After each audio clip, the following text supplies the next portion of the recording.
Assalamualaikum warahmatullahi taala wabarakatuh dan salam sejahtera. Terima kasih kerana bersama dengan saya, Coach Fahmi Adam.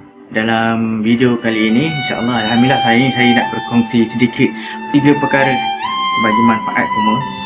Yang mana kita sedang mengalami krisis baik dari segi kesihatan dan juga ekonomi.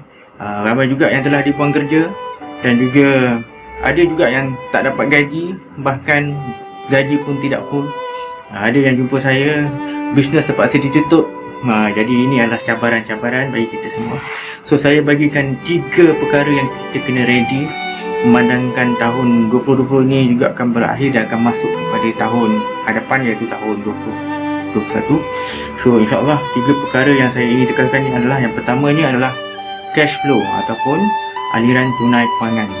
Yang ini di mana kita tahun ini tidak lagi boleh untuk membazir ataupun memboros wang begitu sahaja, melainkan inilah masanya untuk simpan, untuk jimat cermat, untuk kira balik perbelanjaan kita supaya tidak ada 1 sen pun yang terbocor duitnya. So jadikan satu tabiat untuk cek cash flow anda menggunakan apps yang ada di dalam internet. Semuanya free, banyak juga cash flow app ataupun dalam bentuk wallet, purse, yang mana kita boleh kira aliran tunai keluar dan juga aliran masuk. So yang penting, kaji kedudukan cash flow anda. Ada tak surplus ataupun kelebihan ataupun anda mengalami defisit. Kalau anda mengalami defisit wang tunai, so inilah masanya untuk cek balik perbelanjaan yang perlu sahaja.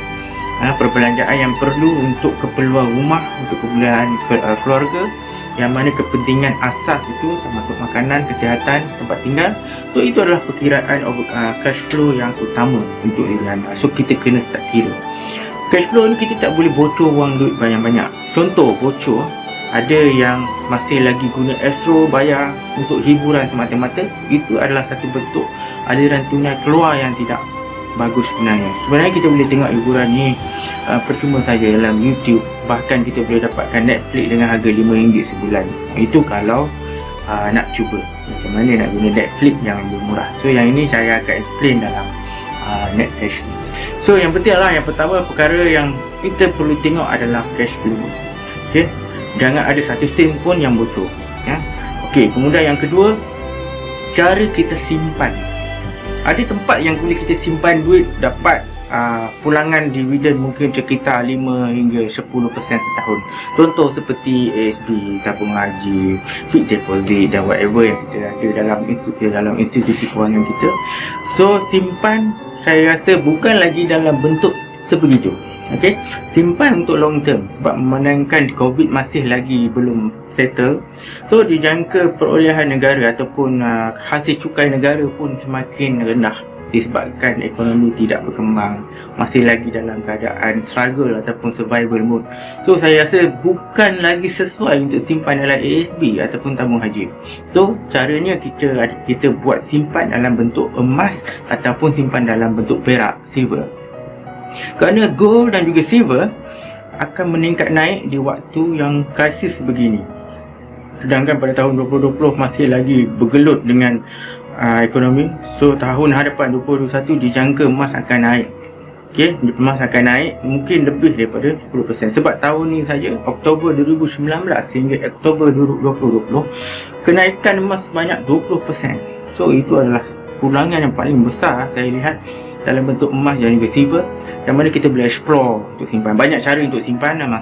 Kita boleh simpan dalam bentuk gold bar ataupun dalam bentuk rantai wang, rantai perhiasan. So semua tu adalah bentuk emas. Kenali emas, ada grade dia 99, 916, 875 dan sebagainya. Yang penting adalah emas. Kalau kita dah mula start simpan, semua duit yang kita ada, simpanan yang kita ada dalam bentuk emas, so kita boleh buat RAHNO. Contoh, anda ada cash 100,000, ada simpan dalam RAHNO ataupun beli emas simpan dalam RAHNO. So di mana kita boleh dapat balik dalam 60 hingga 70% harga emas tersebut.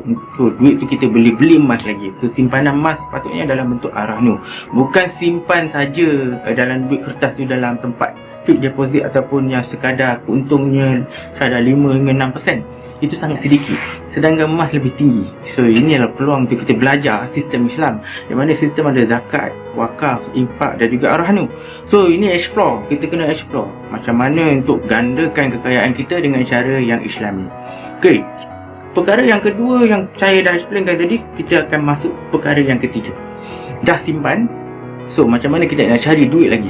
So saya nampak sempena dengan PKP ataupun sempena dengan COVID ni, ramai yang ada di rumah. So kita boleh buat bisnes secara online. So pilihan untuk buat bisnes secara online memang best, sebab banyak cara boleh cuba. Contoh YouTube, banyak orang buat video YouTube, ataupun blog, ramai orang buat blog, ataupun Facebook, Insta, Telegram, WhatsApp, Twitter dan TikTok, whatever, semuanya boleh dimonetize untuk buat duit. Kemudian Shopee, Lazada, e-commerce, eBay, whatever, kita boleh buat semua produk. So produk yang saya nampak yang paling best sekali adalah bila kita ada sistem. Bila ada sistem ni, macam Shopee ada sistem dia, Lazada ada sistem dia, so kita tak perlu bayar buat website. Yang penting explore. So online business ni tak rugi, kita boleh start dengan zero cost. Okay, YouTube, kita boleh mula buat video. Apa yang menarik tentang video, orang akan tengok, dan YouTube bayar kita. Tapi mesti belajar macam mana nak reach target dalam YouTube. So itu satu bab. Bagaimana pula dengan jual Facebook account? Macam mana pula nak jual domain? Macam mana nak jual blog, ataupun nak jual audio podcast, nak buat ebook, jual software, apps digital, semua tu boleh dipelajari secara online, tak perlu pergi universiti pun. So saya dah start buat semua ni sejak daripada universiti lagi, tahun 2004. So yang penting anda boleh explore 3 perkara ni. Mudah-mudahan ia memberikan manfaat bagi masa depan. Hope anda akan berjaya dalam life dan juga dalam bisnes. Jangan takut dengan apa jua keadaan sekalipun, kerana Allah bersama kita. Innallaha ma'ana, la takhaf wa la tahzan, innallaha ma'ana. So terima kasih kerana sudi menonton. Sekian dulu, wabillahi taufiq wal hidayah. Wassalamualaikum warahmatullahi taala wabarakatuh.